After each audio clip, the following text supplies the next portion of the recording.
In this video, we're going to talk about Gibbs free energy. Gibbs free energy is what we call available energy, the useful work that can be obtained from a reaction. Okay, so this is our formula. The change in available energy is equal to our change in enthalpy minus the temperature, which is in Kelvin.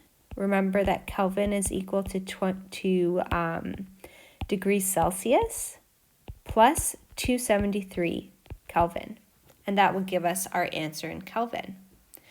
Delta S is our entropy. The importance of understanding the value of delta G for a given chemical reaction is to tell us whether or not this will happen spontaneously. When delta G is positive, it's non-spontaneous, and when delta G is negative, the reaction is spontaneous. When delta G is equal to 0, the reaction is at equilibrium.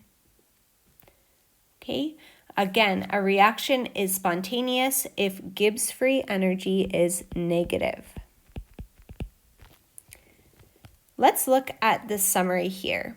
So our reaction tendency is the tendency to minimize enthalpy and maximize entropy. That's because our enthalpy is the most favorable when it's negative, when I have an exothermic reaction. And our entropy is favorable when it's positive. I'm increasing the disorder. Both of these conditions favor a reaction. So if I look at that here, if I have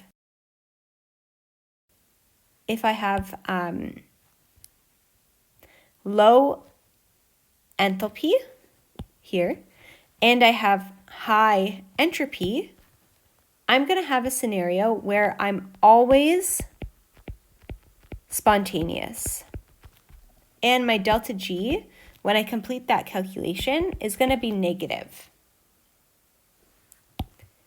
In another scenario, if I had high entropy, so lots of disorder, but high enthalpy, I had an endothermic reaction, this would only allow delta G to be negative when I had really high temperatures.